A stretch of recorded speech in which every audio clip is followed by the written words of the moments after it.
Bạn có thích nấu ăn không? Bạn thích ăn món gì nhất? Xin chào các bạn và chào mừng các bạn đã quay trở lại với góc nhỏ Easy Vietnamese with Buddies. Hôm nay, chúng mình sẽ giúp các bạn học các từ vựng về chủ đề nhà bếp trong tiếng Việt nhé. Đầu tiên, chúng mình sẽ giúp các bạn học các từ vựng về các vật dụng nhà bếp phổ biến trong tiếng Việt. Sau đó, chúng mình sẽ cùng học về các từ vựng về các cách nấu nướng trong tiếng Việt. Các bạn đã sẵn sàng chưa? Hãy bắt đầu luôn nhé! Hãy học từ vựng qua hình ảnh với chúng mình nhé! Đầu tiên, các vật dụng nhà bếp quen thuộc. Nhà bếp, nhà bếp. Nồi, nồi. Chảo, chảo. Nồi cơm, nồi cơm. Máy xay sinh tố, máy xay sinh tố. Gia vị, gia vị. Thìa, thìa. Muôi, muôi. Xẻng nấu ăn, xẻng nấu ăn. Cái nạo, cái nạo. Dao, dao. Thớt, thớt. Bát, bát. Đũa, đũa.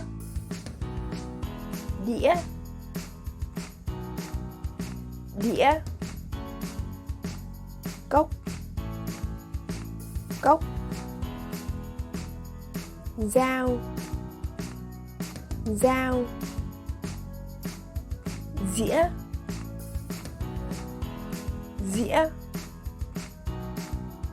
Thìa, thìa.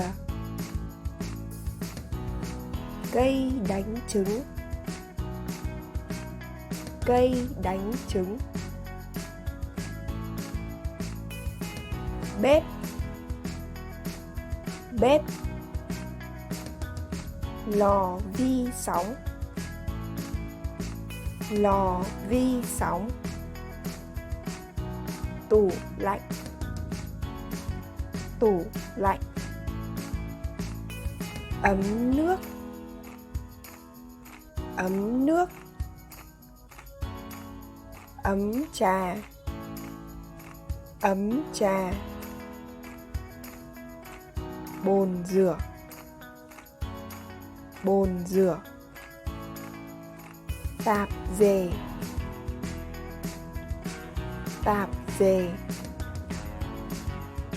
Tiếp theo sẽ là các từ vựng về các cách nấu ăn phổ biến trong tiếng Việt nhé. Luộc, luộc. Xào, xào. Hấp, hấp. Rán, rán. Kho, kho. Nướng, nướng. Còn các bạn thì sao? Các bạn thích ăn món ăn gì nhất? Hãy chia sẻ với chúng mình ở phần bình luận bên dưới nhé! Nếu các bạn chưa xem video của chúng mình về các món ăn ưa thích của chúng mình ở Việt Nam thì hãy xem video ở đường link bên dưới phần mô tả nhé! Và đó là tất cả cho video ngày hôm nay. Nếu các bạn thấy video này hữu ích, đừng quên ấn like, share và subscribe cho kênh của chúng mình nhé! Nếu các bạn có bất kỳ câu hỏi, ý kiến hay góp ý nào, hãy đừng ngần ngại để lại nhận xét phía dưới và chúng mình sẽ đọc và trả lời sớm nhất. Tạm biệt và hẹn gặp lại các bạn trong các video lần sau nhé!